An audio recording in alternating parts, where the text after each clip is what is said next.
احکامات و واقعات، احکامات ہیں، کچھ واقعات ہیں سن 5 ہجری کے حوالے سے۔ سن 5 ہجری کے واقعات میں سے اور اس ضمن میں احکامات میں سے ایک اہم واقعہ حضرت زینب بنت جحش رضی اللہ تعالی عنہ کا نکاح ہے۔ حضرت زینب بنت جحش یہ آپ صلی اللہ علیہ وسلم کی پھوپھی کی بیٹی ہے۔ ان کی والدہ کا نام تھا امیمہ، آپ صلی اللہ علیہ وسلم کی پھوپھی تھی، اور ان کے بھائی کا نام تھا حضرت عبداللہ ابن جحش رضی اللہ عنہ، جو غزوہ احد میں شہید ہو گئے تھے۔ اب امہات المؤمنین میں سے 2 بیویاں زینب نام کی ہیں۔ پہلی جن کا نکاح ہو چکا تھا سن 3 ہجری میں، حضرت زینب بنت خزیمہ رضی اللہ عنہ، جن کا لقب تھا ام المساکین، یہ گزر چکا ہے۔ یہ حضرت زینب بنت جحش کے بھائی ہے حضرت عبداللہ ابن جحش، ان کی بیوی تھی۔ حضرت عبداللہ ابن جحش کی بیوی تھی، اور حضرت عبداللہ ابن جحش غزوہ احد میں شہید ہو گئے۔ عدت گزارنے کے بعد آپ صلی اللہ علیہ وسلم نے ان سے نکاح فرمایا،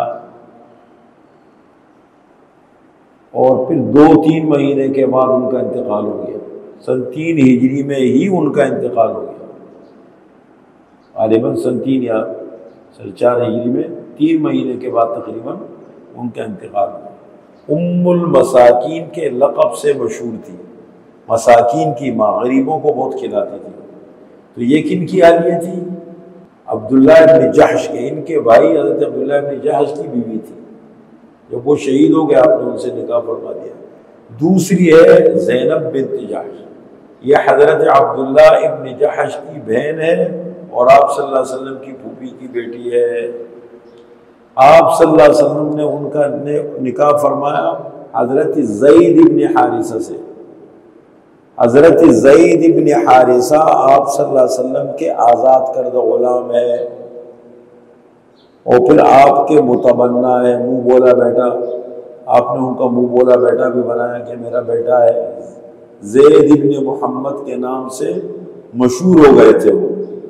آپ صلی اللہ علیہ وسلم نے ان کا نکاح کا رشتہ بھیجا حضرت زینب میں۔ اب ان کے والدین نہیں تھے، ان کے بھائی تھے، لیکن چونکہ وہ غلام معاشرے میں یہ چیزیں دیکھیں بہت آسان ہے کہنا۔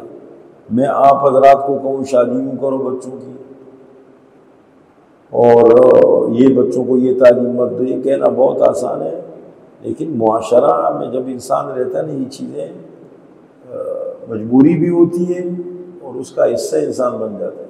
اس زمانے میں یہ عیب، تب آپ کہیں گے آج کے لوگوں کو یہ کیوں ہم نے پتلون پہنا ہوگا، آکسفورڈ سے آ کے یہاں بیٹھا ہوگا، کہیں گے اوکے یہ کیوں تم کو کیا پتہ اسلامی احکامات کا معاشرے کا ہے، پڑھا کہا اس معاشرے کو۔ اس زمانے میں بڑا معیوب سمجھتے تھے لوگ کہ ایک تو یہ ہے کہ غلام سے شادی کریں۔ تو جب آپ صلی اللہ علیہ وسلم نے ان کے لیے خواہش ظاہر کی رشتے کی تو تھوڑے سے جھجک گئے۔ حضرت زینب بھی جھجک گئی، بات ہے قریش خاندان کی خاتون تھی، بڑے خاندان کی، بہت مشکل ہوتا ہے نا۔ یہاں سے کوئی آ کے کہتے بھائی بولا آدمی ایسا رشتہ، تو اپنے بچوں کے لیے بھی جھجکتا ہے، اپنے گھر کے لیے بھی فطری طور پر جھجکتا ہے۔ ہمارا بڑا فرق ہے۔ تو جب بھیجا تو تھوڑی سی انہوں نے ذرا خاموشی ظاہر کی، تو پھر قرآن کریم کی آیت نازل ہوئی، وَمَا كَانَ لِمُؤْمِنٍ وَلَا مُؤْمِنَةٍ إِذَا قَضَى اللَّهُ وَرَسُولُهُ أَن يَكُونَ لَهُمُ الْخِيَرَةُ مِنْ أَمْرِهِمْ۔ کسی مسلمان کے لیے، مرد یا عورت کے لیے مناسب نہیں ہے کہ جب اللہ اور اللہ کے رسول ان کے لیے کوئی بات کرے یا فیصلہ کرے تو اس میں وہ اختیار رکھے یا اس میں جھجک کا اظہار کرے، یہ ہونا نہیں چاہیے۔ بہرحال انہوں نے ایک دل سے ہوتا ہے اور ایک ظاہر میں ہوتا ہے، رشتہ تو ہو گیا، لیکن حالانکہ حضرت زید بہت خوبصورت ماشاءاللہ صحت مند عرب، اصل عرب تھے وہ بھی، لیکن مزاج نہیں ملا، دونوں کا مزاج نہیں ملا۔ بات چلتی رہی آپ صلی اللہ علیہ وسلم کے پاس آپ آتے، اللہ کے رسول دیکھیں وہ بیچاری بہت میری وجہ سے پابند ہے، وہ نہیں رہنا چاہتی، میں بھی بہت تکلیف میں ہوں، میں ان کو آزاد کر دیتا ہوں، اور میں نہیں ابھی نہ کریں، اس لیے کہ ان کے بھائی شہید ہو گئے تھے احد میں، اب وہ بیچاری اکیلی تھی، اور فرمایا کہ یہ کہاں جائے گی، میں نکاح کرتا ہوں تو معاشرہ شور اٹھائے گا، یہ تو محمد کا منہ بولا بیٹا ہے، اس کی بیوی ہے، اس لیے کہ یہ بھی معاشرے میں ایسا سمجھتے تھے جیسے کہ انتہائی حرام ہے، منہ بولے بیٹے کی بیوی سے اس کو بہو سمجھتے تھے باقاعدہ۔ ابھی ایک نئی رکاوٹ تھی، یہ سارے مسائل تھے معاشرے میں ہوتے، اس لیے وہ کرتے بالآخر صبر کا پیمانہ ہو گیا لبریز، اور حضرت زید نے حضرت زینب کو طلاق دے دی۔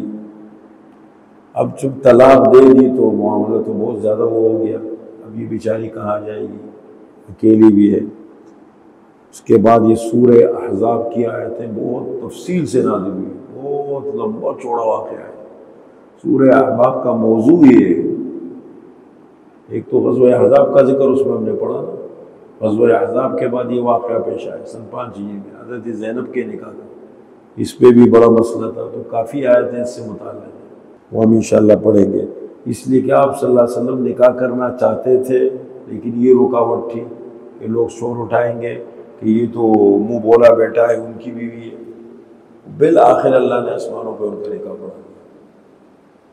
اب رسم کو توڑنا ہوتا ہے نا، جہاد تو چاہیے نا۔ کل ہم حدیث پڑھ رہے تھے حضرت مہدی کے حالات، کہ حضرت مہدی جب نکلیں گے تو ان کے ہاتھ پر بیعت کرنے والے شروع کی جماعت اہل بدر کے برابر ہوگی، پوری دنیا سے ٹکر لیں گے۔ وہی لوگ دنیا کے رخ کو بدلتے ہیں۔ یہ ملا عمر طالبان کے جو نکلے تھے، کسی سے کرائے پہ موٹر سائیکل مانگی، 1-2 پاٹک تھے جہاں ظلم ہوتا تھا اس کو توڑنے گئے تھے۔ اب بہت کمانڈر بیٹھ کر کے زیادتیاں کرتے تھے لوگوں کے، لوٹنا، یہ ہمارے یہاں نہیں ہوتے، پیسے لے رہے، لوٹ رہے، یہ کر رہے، اور اس کو توڑنے گئے تھے۔ یہ ارادہ نہیں تھا کہ جا کے آگے تحریک اٹھے گی، اللہ نے اسے قبولیت عطا فرما دی، برکت ڈال دی۔ کبھی قربانی اتنے اخلاص سے ہوتی ہے کہ اللہ تعالیٰ کسی سے کام لیتے نا تو اس کو، اور پھر جب اللہ جس کے ساتھ ہو جائے تو ساری دنیا جائے کیا کرے گی۔ اب یہ آسمانوں پہ نکاح ہو گیا، آپ صلی اللہ علیہ وسلم گئے، ان کو بتایا، اور پھر اس کے بعد آپ نے ولیمہ فرمایا، اس کا بھی ذکر ہے قرآن میں، اس ولیمے کا بھی قرآن کریم میں ذکر ہے۔ تو ان کا دل اس لیے رکھا، دار بات ہے ایک عاقل بالغ عورت ہو، اس کے مزاج کے خلاف نکاح ہو جائے تو دل تو دکھتا ہے نا فطری طور پر۔ تو ان کا بھی بہت زیادہ خیال رکھا گیا کہ آپ صلی اللہ علیہ وسلم بھی ان سے نکاح فرمائیں اور اس کمی کا ازالہ ہو۔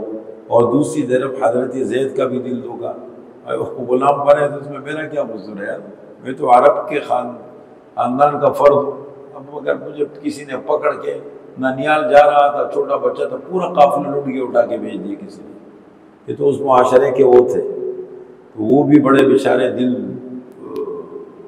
دھکا ہوا تھا ان کا، تو اللہ نے قرآن میں ان کا نام لے لیا۔ یہ واحد صحابی ہے جن کا اللہ نے قرآن کریم میں نام لیا، دونوں کا خیال رکھا۔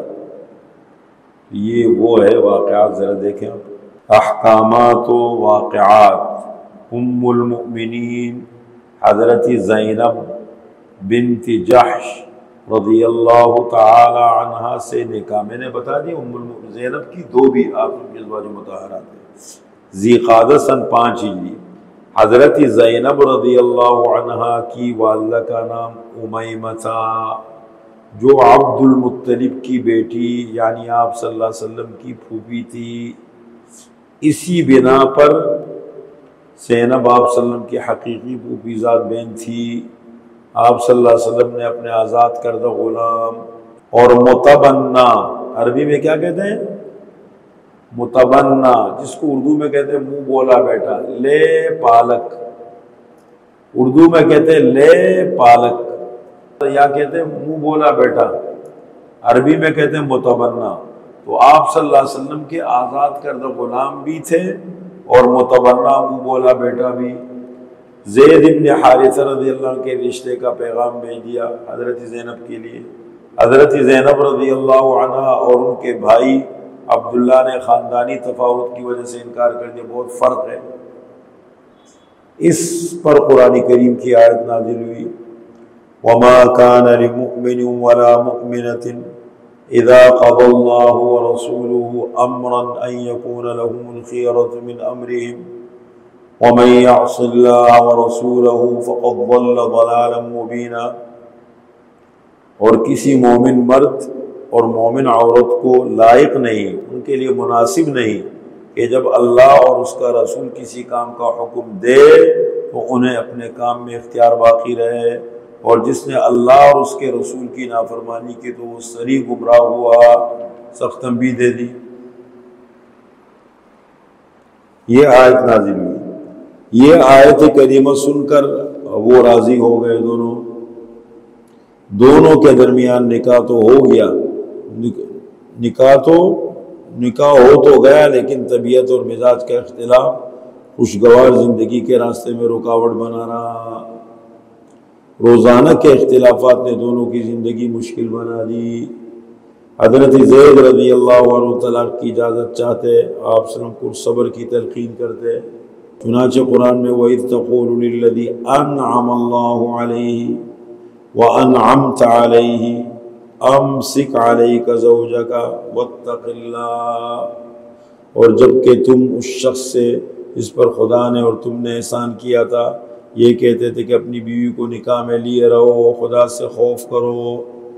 میں ترجمہ کرتا ہوں، دیکھو وَإِذْ تَقُولُ لِلَّذِي أَنْعَمَ اللَّهُ، اور جب آپ فرما رہے تھے اس شخص سے جس پر اللہ نے بھی انعام کیا تھا، وَأَنْعَمْتَ عَلَيْهِ، آپ نے بھی انعام کیا تھا، اللہ نے اسلام کی توفیق دی، آزاد، اور آپ نے آزاد کرایا۔ کیا کہا؟ أَمْسِكْ عَلَيْكَ زَوْجَكَ، اپنی بیوی کو روکو، طلاق مت دو، وَاتَّقِ اللَّهَ، اللہ سے ڈرو۔ آخر حضرت زید رضی اللہ عنہ کے صبر کا پیمانہ لبریز ہو گیا، انہوں نے طلاق دے دی۔ حضرت زینب رضی اللہ عنہ کی مسلسل حوصلہ شکنی ہوئی، اول نکاح ان کی مرضی کے خلاف ہوا، پھر طلاق ہوئی۔ رسول اللہ صلی اللہ علیہ وسلم ان کے دلجوئی کے بارے میں فکر مند رہتے تھے، یہی ایک صورت تھی کہ آپ خود ہی ان سے نکاح فرما لیتے، لیکن اس میں بڑی رکاوٹ یہ تھی کہ منہ بولے بیٹے کی بیوی سے نکاح کو جاہلیت میں ایسا حرام اور معیوب سمجھا جاتا تھا جیسے حقیقی بیٹے کی بیوی سے اگر یہ نکاح ہو جاتا تو کیا طوفانی بدتمیزی برپا ہوتا۔ آپ سب کو سامنے لا کر پھر سوچ میں پڑ جاتے تھے۔ جب ایک سمجھدار آدمی ہوتا ہے معاشرے میں، دین کی سمجھ رکھنے والا دنیا کی، تو بہت ساری چیزوں سے درگزر کرتے ہیں۔ ہمارے گھروں میں بہت ساری چیزیں شوہر والدین بچوں کے سامنے ظاہر نہیں کرتا، خواہ مخواہ نئے مسئلے کھڑا ہو جائے، کیوں کریں؟ حالانکہ بات جائز ہوتی ہے۔ اسی طریقے سے بہت سارے علماء ہوتے ہیں وہ بات نہیں ظاہر کرتے ہیں، بہت سارے لوگ ہوتے ہیں، اس لیے وہ کہتے ہیں یار جانے دو معاشرے کو، کیا نئے نئے مسائل کھڑے کرو گے، چیزیں آتی ہیں نا۔ تو یہ آپ نے اس لیے، ورنہ جب اجازت تھی تو کیا مسئلہ تھا، اللہ کے نبی کیوں؟ لیکن اللہ کے نبی نے فرمایا یہ معاشرہ ہمارا ایسا ہے کہ ذہن ان کے ہے نہیں سوچ، اگر یہ مسئلہ نیا اٹھا دیے تو اسی میں لگے رہیں گے۔ اسی سوچ و بچار کی کیفیت میں آپ صلی اللہ علیہ وسلم تھے کہ قرآن کریم میں سورۃ الاحزاب کی آیت نازل ہوئی، وَتُخْفِي فِي نَفْسِكَ مَا اللَّهُ مُبْدِيهِ وَتَخْشَى النَّاسَ وَاللَّهُ أَحَقُّ أَن تَخْشَاهُ فَلَمَّا قَضَى زَيْدٌ مِّنْهَا وَطَرًا زَوَّجْنَاكَهَا لِكَيْ لَا يَكُونَ عَلَى الْمُؤْمِنِينَ حَرَجٌ فِي أَزْوَاجِ أَدْعِيَائِهِمْ إِذَا قَضَوْا مِنْهُنَّ وَطَرًا وَكَانَ أَمْرُ اللَّهِ مَفْعُولًا۔ تو اپنے دل میں وہ بات چھپائے ہوئے تھا، جیسے پرانی اردو ہے نا، اس لیے وہ لکھا ہے، جسے اللہ ظاہر کرنے والا تھا، اور تو لوگوں سے خوف کھاتا تھا، حالانکہ اللہ تعالیٰ اس کا زیادہ حقدار تھا کہ تو اس سے ڈرے۔ پر جب کہ زید نے اس عورت سے اپنی غرض پوری کر لی، ہم نے ان سے تیرے نکاح میں دے دیا تاکہ مسلمانوں پر اپنے لے پالکوں کی بیویوں کے بارے میں کسی طرح تنگی نہ رہے، جب کہ وہ اپنی غرض ان سے پوری کر لے۔ اللہ کا یہ حکم تو ہو کر ہی رہنے والا تھا۔ وَتُخْفِي فِي نَفْسِكَ، اور آپ چھپا رہے تھے اپنے دل میں، مَا اللَّهُ مُبْدِيهِ، جسے اللہ ظاہر کرنے والا تھا۔ اور آپ اپنے دل میں کیا چھپا رہے تھے؟ حضرت زید نے نکاح دیا، میں نکاح کر لیتا اس سے، پھوپھی کی بیٹی تھی اکیلی۔ وَتُخْفِي، اور آپ چھپا رہے تھے اپنے نفس سے، مَا اللَّهُ مُبْدِيهِ، جسے اللہ ظاہر کرنے والا تھا۔ وَتَخْشَى النَّاسَ، اور ڈر رہے تھے لوگوں سے۔ وَاللَّهُ أَحَقُّ أَن تَخْشَىٰ، اللہ زیادہ حقدار ہے کہ آپ اس سے ڈرے۔ لیکن نبی اور اللہ کا رشتہ ایسا ہوتا ہے نا، اللہ کھل کے بولتے ہیں۔ یہ جو اللہ آپ صلی اللہ علیہ وسلم آپ ڈر رہے تھے لوگوں سے، یہ اللہ کی باتیں جو اپنے نبی کو کہہ رہے ہیں، اس سے بہت ہوتی نا، یہ ہماری باتیں نہیں ہیں۔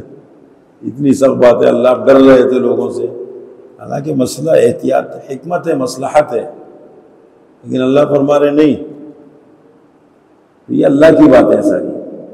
آپ جب بھی قرآن کریم میں اللہ اور رسول اللہ کا رشتہ دیکھیں نا، بڑا مختلف نظر آتا ہے۔